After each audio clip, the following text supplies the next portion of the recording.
Hi, I'm Nick Shell, and if you're watching this video, which I assume that you are, then it probably implies that you just watched me perform my newest song called If I Didn't Have a Girl to Impress. This, to me, has been quite a journey to write this song. Sometimes I will write a song and within 2 or 3 days, from the time I first started writing it to the time I release the video, 2 or 3 days, that's it. This one has been a little less than a month. March 24th is when I show that I finished writing this song. But ultimately, I feel there's a lot more complexity in writing this song. Sometimes when I write a song, it is so deep from my heart that there is a bit of emotion attached to it. And you may never see that when I perform the song, but that's behind the scenes what it would take to make a song like this. So here it goes. This is going through the lyrics of the song, If I Didn't Have a Girl to Impress. And I do want to say, it's funny because the inspiration for writing this song was more of what you'd probably call a bro country song. I wanted to make it this whole breakdown. And based on a conversation my dad and I had years ago, I feel like he was helping me do a backsplash for our kitchen or shiplap for the bedroom. We were having this conversation and I kind of joked to him. I said, you know, if I wasn't married to her, I wouldn't care about any of this. I would live in some cabin out in the woods. I wouldn't care about any of this. And then he agreed. And I thought, man, that could be some kind of country song almost, where you really could just be living in a shack and who cares? You wouldn't have anybody to impress. You'd be happy with living with very little. And I thought, man, what if I took that several steps further and exploring how simple a man's life would be if he didn't have a woman to impress. But naturally he does. And so it was in theory going to be this faster song, kind of more of a humorous song. And once I started writing it, I realized, wait, I'm not going to be strumming this song. I'm going to be picking this song. This actually has more depth to it. And I was one line into the song, which was, if I didn't have a girl to impress. And I thought, ultimately, in my mind, I was thinking I'd be in a shack, you know, out in the middle of the woods, or some kind of cabin. But then I was thinking, and obviously, you know the reference to Saturday Night Live, Chris Farley, living in a van down by the river. I thought, well, that pretty much sums it up. So why don't I just keep that as the line? And then from there, I said, I'd be lost and lonely if nothing else. I'd always know that there was something missing. And I thought, man, this is seeming like a serious song. Like, this is me pouring out my heart about how I actually feel about my wife. This is deep, man. So then I told my wife, I said, I'm gonna need your help in writing this song. I want us to co-author this song. I want you to write this song with me. And that's exactly what we did. For the first time ever, we wrote a song together. I give her 50-50 credit on writing this. We've performed songs together on here that I've written, and even that other people have written, but we've never written a song together. She's never had that sort of input in writing a song until now. So what I wanted to do, I said, let me do the song to where I do my version of it, and then from the female perspective, I want you to tell me what the other side of that would be.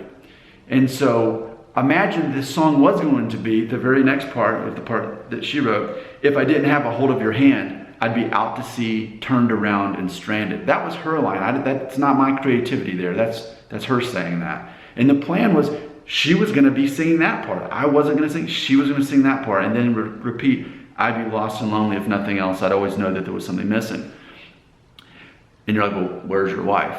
Why isn't she in this song? And ultimately, and you decide for yourself, but after we wrote this song, she said, this seems really sad. This doesn't feel like a love song to me. So ultimately I thought, well, that's totally cool. Thanks to her, we had the song. She wrote half the song. But ultimately, I guess sometimes a song is not truly an expression of who you are, even if you help write the song. For me, it's 100% an expression of who I am, even if half the words came from her. So that's interesting in itself.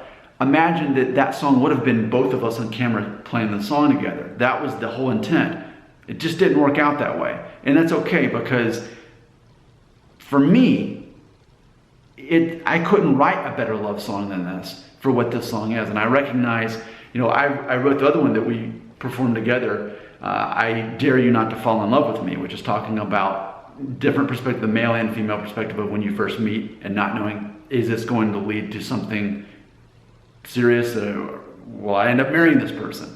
We did that song together, a very upbeat, fun song, and she was involved in that. So we've done other stuff before, but not every love song needs to be that way. For me, I want to write a song saying, I'm in love with you, I've always been in love with you, but I want to see a more serious side of that. So the concept of this song is, what if, and we'll lead into this right here, actually in the second verse. So back to my perspective of words I wrote. I said, if I didn't ask you to marry me, you'd always be the one who got away.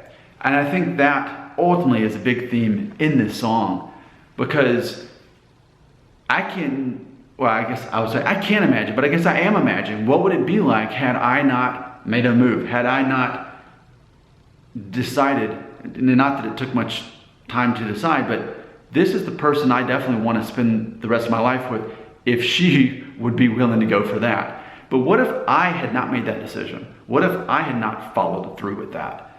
My life would be a lot different. And it would feel like something's always missing. That's such a strong statement of how I feel about her. And, maybe there's some people that think, well, the person I married, I could have ended up with someone else and things would have been all right. Well, maybe, but ultimately I don't even want to think about that. But this song is sort of kind of getting a glimpse of that, like in the movie Family Man with Nick Cage. It's kind of like, well, what would have things have been like had we not ended up together? Had I not pursued you? Had we not been married nearly 12 years ago? What would that have been like? It seems like it would have been incomplete. And so that's the takeaway of this. So then leading on, the next line I wrote is, you never stopped being out of my league. I still feel the need to impress you every day. That is a fact. Then to the part she wrote, she said, I would have went and gone and messed the whole thing up. If I didn't take a chance on your love, I would have went and gone and messed the whole thing up. You never let go of my hand, and here we are, look at all we have. So that's her words, not mine. She wrote that. And it is interesting considering what's going on right now during this, recording this video, recording the song. We're in the middle of, COVID-19 lockdown. We're in the middle of me losing my job for now. I'm on furlough until July 1st, hopefully not beyond that. And so it is interesting for all of us going through this in the world right now, in this pandemic. The world is shut down. And while we are having to learn to live differently with a lot of things doing without, we're also able to more hyper focus on things that we already do have and to be grateful for all that. So it's interesting because this was March 24th when she and I wrote this together.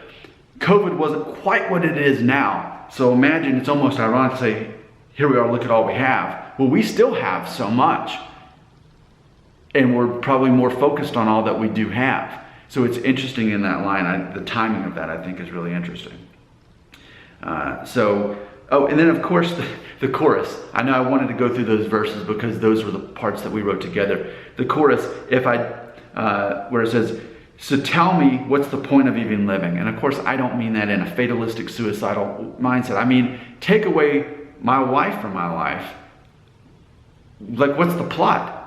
It's not saying, oh, I should go kill myself. It's saying, what am I doing here? Like, I understand the meaning of life is to help other people and serve others and love others as yourself. But as far as my personal storyline, me as a character in my own life, what is the point of that? I don't understand. It's like having a movie with no plot. That's what I'm trying to say with that line. You can't write a story when there's no beginning. So there you go. This concept of writing a story. I have an English degree. What I'm good at is writing, communicating. So how can you write a story if you don't have a beginning to the story? What's the point of that story without her? So the next line, and tell me who I am if it's not you next to me. My identity is her. We've been married nearly 12 years. We've been together longer than that.